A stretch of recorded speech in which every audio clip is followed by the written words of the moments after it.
masjid yang dikelola secara sehat, ramai jamaahnya gini-gini, itu dikelola oleh manajemen. Ada masjid yang kelihatannya sepi, jamaahnya ya sedikit tapi kadang-kadang diridhoni Allah. Kenapa? Karena masjid itu nggak menjadi problem sosial bagi komunitasnya. Saya beri contoh, masjid ramai tentu baik, nggak perlu saya ceritakan, karena masjid ramai itu ya mesti baik. Masjid yang banyak jamaahnya tentu baik, itu nggak usah dibicarakan. Tapi ada beberapa masjid yang sepi, tapi Allah itu suka. Kenapa?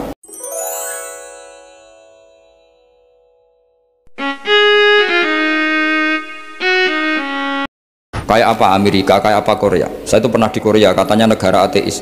Di sana TKI yang nyari uang, ternyata di sana itu bikin masjid. Coba kalau Allah menghendaki, di Korea ada masjid. Karena bikin masjid nggak boleh, kalau nyewa boleh. Jadi Korea itu ada satu aturan kayak di Jepang, kayak di umumnya negara maju, yang sudah fungsi sosial itu tetap sosial, nggak boleh menambah yang baru.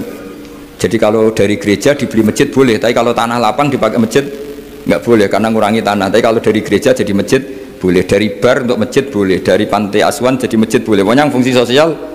Saya pernah ngaji di masjid itu, bawahnya bar, atasnya gereja, atasnya lagi masjid. Kadang ya balik masjid dulu, bar, baru gereja.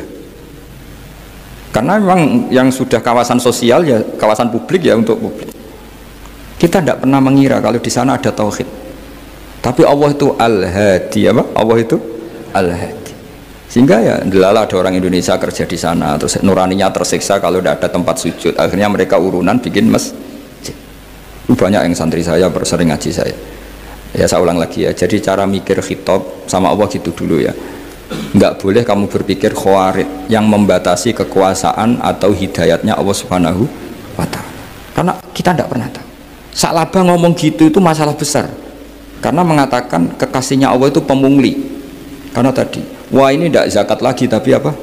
Pungli. Ini apa?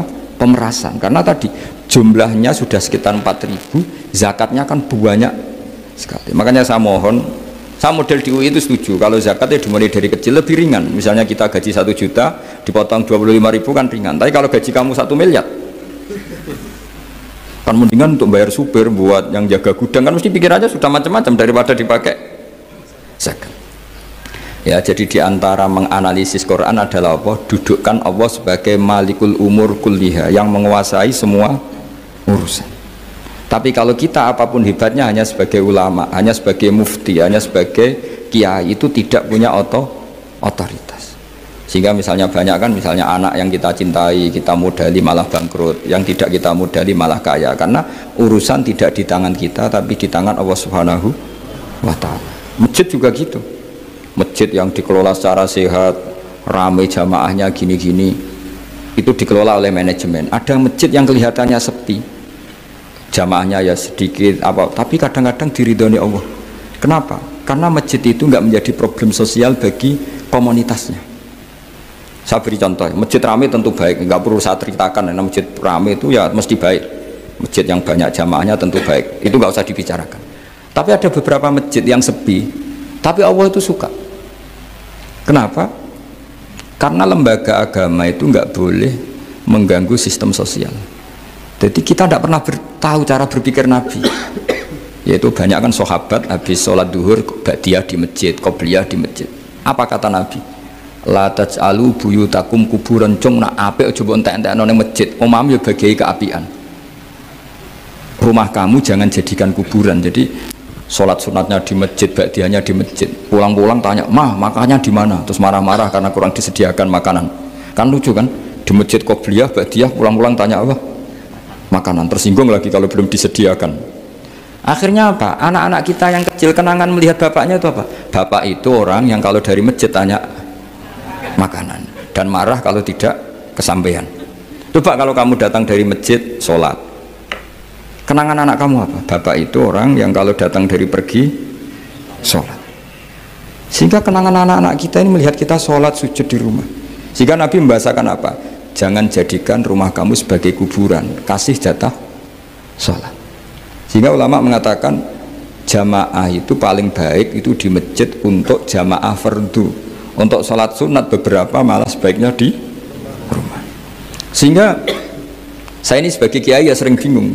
Bingungnya kadang Ada orang terlalu overacting, ingin masjidnya ruame sehat. Yang satu enggak. Saya ini sering dipamiti, ya saya akhirnya bingung. Bingungnya ya barokahnya ngalim itu bingung. Kalau enggak ngalim malah enggak bingung. Karena ya sudah harus gitu. Sampai tak beritahu ya. Nabi awal ngendikan itu ju'ilat lanal ardu kulluha masjidan. Semua tanah Allah itu hakikatnya masjid. Apalagi ini rumah kita. Anak kita biar menyaksikan saat kita sujud, saat kita baca Quran, saat kita ngaji. Kalau semua ini di masjid, kemudian Anda di rumah taunya makanan, menuntut ngopi, menuntut kenangan di keluarga kita kurang baik. Makanya Nabi membahasakan apa? La taj'alu buyutakum kuburon. Jangan jadikan rumah kamu sebagai kuburan. Apalagi ada pepatah lagi, al ummu madrasatul ula, ibu adalah madrasah pertama. Coba kalau kita ngajarin Quran di rumah, ya tentu masjid ya tetap ada kegiatan, tapi jangan sampai mematikan rumah. Sehingga kita sebagai ulama itu ada masjid rame ya seneng, ada masjid setengah rame ya nggak apa-apa, asal efeknya menyebar ke masyarakat. Jadi ramenya masjid ya baik, tidak rame kalau yang rame ibadah di rumah-rumah juga baik.